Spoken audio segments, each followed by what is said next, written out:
Welcome to Art-splanations, the podcast that is for non-artists, artists, and everyone in between. Each week we ask a different search engine a question related to art, and then we talk about it. Today we are going to be asking the question, what is an emerging artist? I am Andrew Malcheski, and with me is Joanna Bolsons. And DuckDuckGo's top search result for what is an emerging artist says an emerging artist is someone who is in the early stage of their career, someone who caught the eye of an art critic or gallery but hasn't yet established a solid reputation as an artist amongst art critics, art buyers, and art galleries. Yeah, that's what I always think of when I think of an emerging artist.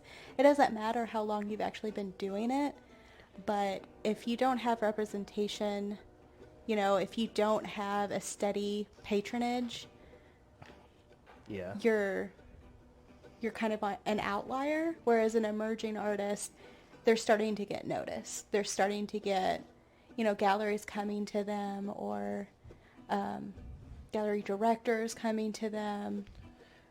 I've always thought of an emerging artist as an artist who is actively working in his field but not at a full-time capacity.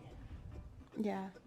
I think the difference, though, between just working in your field, even if it's full-time, like you're close to full-time because you have a job at the school, you have your business with Paul, but I think what they're talking about emerging, you're not on the quote-unquote scene. Right. I think it's when it comes down to, what's the word I'm looking for? Not the people who create, but those that run everything, Yeah. So I don't think, even if you're full-time working in your field, that's awesome. That's the dream. But I think emerging artists, it's that way for them to put it on a scale of hierarchy so that they can label, this up-and-comer, and they can kind of promote you as an emerging artist. Like, if you look at the Venice Biennale, most of those are, like, either established or emerging. And they could have been working since, 2010 or before, but they just hadn't caught anybody's eye yet. Okay. Yeah, I mean, I can see the reasoning behind having that as the definition. I just think it's BS? the definition is what it is, but just like that hierarchy of, once again, putting people on a scale, like, you don't have gallery representation, you're not showing places, well, then you're not an emerging artist, which is basically saying you're not an artist. Yeah. I think it's BS. I don't agree with it for that reason, and I think the only reason they have that scale, the only reason why they would label it is for the money, so they can charge more for an established versus an emerging versus an independent who's just been doing it on their own. Because I've always considered myself an emerging artist, like, since before even going to school, because I've always been focused on art as a career, even if I couldn't get people to pay me to make it a career. Right. And that's kind of why, like, I've always seen, like, the emerging artist is just that person who is focused on art as a career. And I think we, as artists, we're going to define it a lot differently than those, just running a gallery. Yeah, people who are in the industry. Yeah. Which, it could also just be that, emerging artists could simply be an industry term. And it might just be a way for them to categorize things easier, so that they know, this guy's an up-and-comer versus this lady who's been established for, 30 years. Yeah. The same sense, if it's only gallery representation and prospects of it that make you an emerging artist, that means you could have been making art for 80 plus years, and it's not until some gallery deems that you are now worthy. Well, easy example, Van Gogh. He never showed anywhere, right? He never was in any of the cafes or anything, right? Sold all of his stuff, like the one painting I think his brother Theo bought. did Theo put anything? Like he wasn't his curator. He wasn't putting him in cafes or anything. He was just kind of, I know he supported him financially, but that was it, right? I thought he was his broker. Was he? I don't remember. Yeah, I haven't looked into the history of Van Gogh in like 10 years, so... But, like, the point was, he wasn't represented outright by, like, right. Christie's or whatever. Yeah, he didn't have patronage of a duke or... Exactly. It wasn't until after he died that Gucci's. he actually got known and appreciated. So it's like, okay, he wasn't an emerging artist until after his death, Do you have any up-and-coming emerging artists that you have looked up and enjoyed? No, because the only emerging artist work that I see are my students. And the students' works, if I go to a thesis show, and COVID, is kind of ruin everything. Yeah, made that incredibly difficult over the past 9 months. Yeah. So there's not really an emerging artist I can think of off the top of my head. I'm like, yeah, I saw this person's work and I really like it.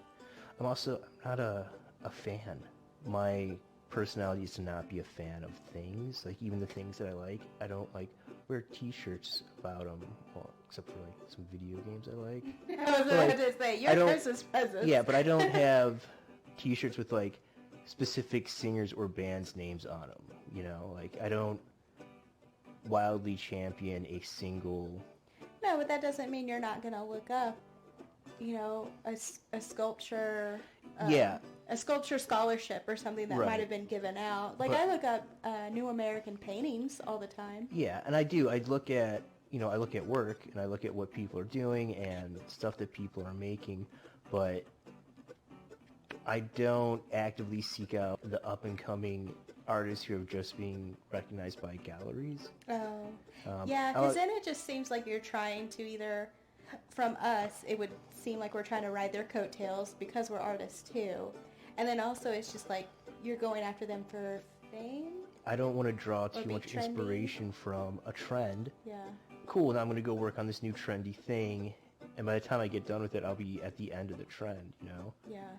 I do look at a couple of galleries that I liked back in Chicago, like Three Walls and stuff. Mm-hmm. And I'll look at the artists that they have coming out because they do represent local Chicago artists. Yeah. And I like some of their work. I don't know their names. And that's the thing. I even in regular galleries, when I'm looking at famous works, I'll be like, I know that person. He's Square Guy. He makes the squares. He's David something or Don something. It starts with a D. Yeah, I always recognize the work before I ever recognize a name. Yeah, and it takes like, a couple of years of me seeing them repeatedly before I'm like, I've seen this person's work before. Yeah. What is their name? And then it takes even longer of me seeing their name repeatedly before I start to realize, like, oh yeah, I like that person's work. And I guess the reason we wanted to ask what is an emerging artist for those who aren't creators and who aren't really in the scene. I mean, I don't think either one of us can say that we're in the art scene. No, but we're creators. I don't think we could say we're in the art industry. Yeah. We're in the art scene, just not the industry of making art. Not the highbrow industry. Yeah. You're in the scholastic industry. Yeah. But my point was, the reason we wanted to ask the question, what is an emerging artist, I guess is to shed light on the fact that everybody is an emerging artist until you're actually established. It's just, they're going to label it a certain way so that you recognize a name a lot sooner, so that you become familiar with them and maybe start to follow their career a little bit more. Right. So one of the reasons why I wanted to ask the question is because I see a lot of competitions or grants or even RFQs that we put out, requests for qualifications for commissions. Yeah. That sometimes they will specify you must be an emerging, mid-stage, or late-stage artist. And usually they clarify what that means in the documentation for whatever it is. But I saw that for a ceramics exhibit, and they were looking for emerging artists, and theirs has been working for 10 years no more than 10 years in the field. And that's how they defined it. And I thought that was kind of interesting. Yeah, but, okay, so how do you define working in the field then? From the moment you graduated, or do you count those years of school? I would say once you graduate is when that clock would start. Yeah, if you keep pursuing it. Yeah. Because especially ceramics, we just got done setting up our studio. It's expensive. Yeah. So to be able to keep pushing forward, figure out ways as a college graduate. Yeah. Oh, I have to pay back 7 years worth of living off of... Oh, I'm going to be in debt for the rest of my life? Cool. Yeah. Let me also set up this super expensive ceramic studio for myself. Right? That's not making any money for the first year or two, unless I'm lucky. Okay. That's a good point, though. Because I've always considered myself, like you said, I've always been an emerging artist. That's been drawing since I could remember. Yeah.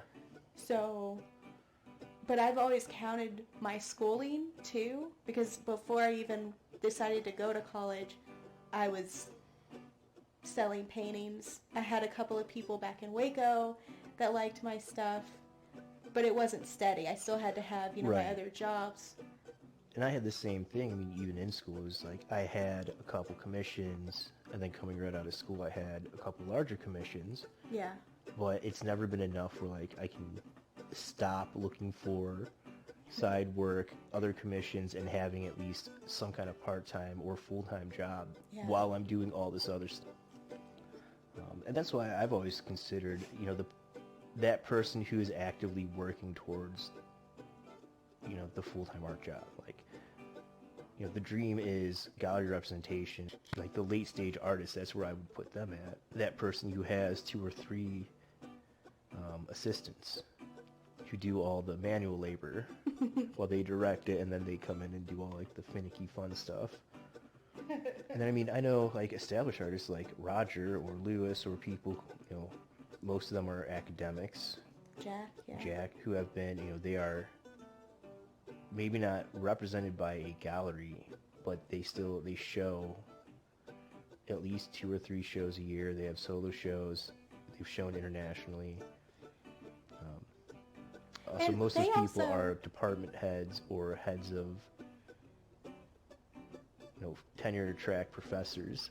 They would also ask students to help them install or other stuff. Not just like, oh, it's cheap labor, but it helps y'all's CV. Yeah. It helps build up their student's resume. It gets their name out there and gets them, in the field to give them experience. I mean, it's also one of the few ways that you as an artist can actually get working experience that someone can vouch for.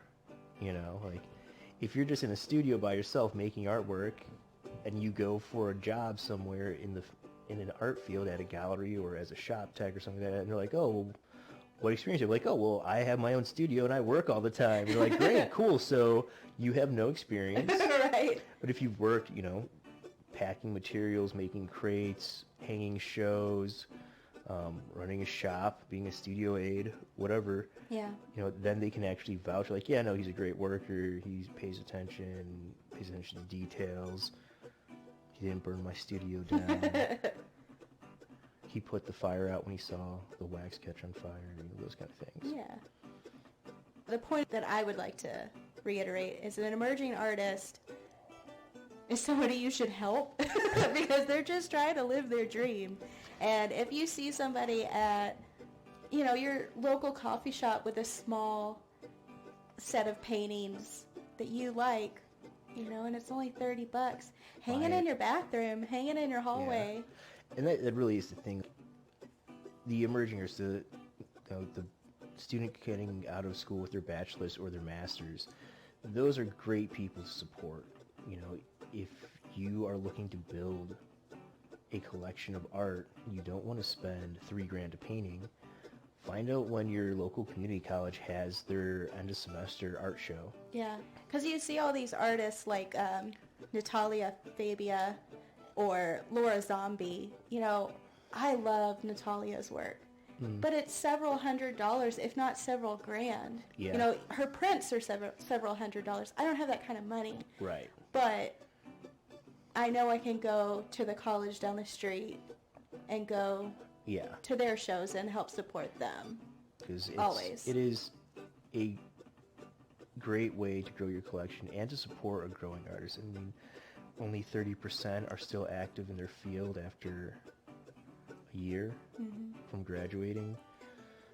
It's not just burnout. It's like you get frustrated. Yeah. I just did all of this stuff. And it's something that I love, and I'm making zero money. Yeah, I mean, even in our own career, where we're getting small dollar commissions, under $100, and it's like, cool, that's $100 extra this month, but I'm working my regular job and doing everything else I do normally, and then after that, having to sit down and work on this work. I'm getting paid for it, but it's not... I'm getting paid nickels. Yeah, it's not what the work is actually worth. Yeah. But it's priced that way so that I can try to grow as an artist and get some name recognition. I mean, another thing I think about emerging artists is they have started to find their artistic voice. So they have a style, but it's not, set in stone. They're still experimenting and trying new things. So when you travel and you see these other artists and go to galleries and museums, how does that affect your own style? I know currently I'm pretty frustrated that I haven't found, I guess, a style that's specifically me yet. I had that show in college. Right, because that show, it was oil paintings and acrylics of houses referencing the fire that you had exactly at your tribal dome, and you were so I burned really the acrylic burning ones, those. yeah. But again, it was about that specific time in my life, so I did it. It had its moment with me, and now I'm moving on. So I know I'm really frustrated right now not being able to find that thing that I'm excited about that I know I can push to the point that I did with those. So what helps me whenever I go to museums and I might see the same artist over 3 different, spaces or something. When I see that they did this one painting in 1920 versus this other one that they did in 1950, they might be completely different. They might be completely the same, but it really is encouraging when I didn't realize it was the same person because the style had changed. Yeah. So knowing that you can grow, I know that helps me. And it's like, okay, cool. Like they didn't find their style yet, and even if they did, they moved on, so Right. I can move on too. Yeah, I know for me, seeing things like paintings and sculptures by Picasso, even though I'm not a huge fan of Picasso's work, seeing the fact that there are artists out there who do work in multiple mediums, that helps me because I get bored of a medium, even mediums that I like, and I am constantly either drawing or painting, working on sculptures, ceramics. If I have access to things that I could work on, I would, be jumping between all the things I like, which are most of the things. Yeah. And so seeing that there are interdisciplinary artists who are doing flat work and dimensional work is always encouraging. And I know for myself, when I think about making a body of work for an exhibition, I'm constantly thinking, how can I have sculpture and then have drawings or prints or pictures that inform the sculpture? On top of that, you have to stay motivated, which is one of the hardest things as an emerging artist. When you don't have that kind of outside validation and deadline pressures of, oh, I have an exhibition I have to get work done for, that it can be really hard to have a concept and an idea and commit to it and then stick with it for the 6 to 8 months to a year that it might take for you to produce all the work to complete that idea. And I don't even think it's like the deadline that's pushing you. It's being around others. Because I know that's a big thing for me. I like to hold myself up in the studio by myself, but you get so many great ideas, and even just a drive to help finish your work. Even if you thought of it in the shower or whatever, just being around other creatives, it's so beneficial. Yeah. So I know that's a big thing for me. I have to force myself to be a part of a group, either on Facebook or, Yeah. some kind of, even just talking with you. It's like, okay, Yeah. yeah, that this is a good idea, or no, that was pretty terrible. Let me talk it out this way. I mean, that was one of the great things with grad school is you were in a place with 14 other creative people, and we would literally go to someone's studio and just work for 6 or 8 hours. We might not be talking, might not be conversing that whole time, but we would be together in a room and we could look at what other people were doing, and we would feed each other's creative forces that way. Mm-hmm. And even when we were taking breaks, chilling in the driveway, just barbecuing, you're constantly talking. Mm-hmm. You're constantly just encouraging others. And even if it started off as like talking about a movie or something, it'll somehow revert back to, how can I apply this? Yeah. Yeah. I miss school. Right, which is such a weird thing, because when I was in school, I was like, I can't wait to be done with school. I'm going to be out there on my own. I'm going to be How stupid were doing all we? things, right? School was, in hindsight, it was incredibly difficult, and it was a crap ton of work. But it was so easy because you had a clear, defined roadmap on what you needed to do to succeed at that. Once you're out of school, that roadmap is just a blank canvas of do what you want and try to figure it out and fill in the blanks for the rest of your life. Wow. I mean, it's like looking back when we were little kids. Why did I refuse that nap when I was 6 years old? I would kill for a nap right now. Yeah. I can't believe I didn't like mushrooms till I was in my late teens. Yeah. Well, hindsight's 20/20. Yep. Well, that is our episode on emerging artists. Thank you so much for listening. Yeah, thank you for joining us. I'm Andrew. I'm Joanna. And you're you. We'll see you next time.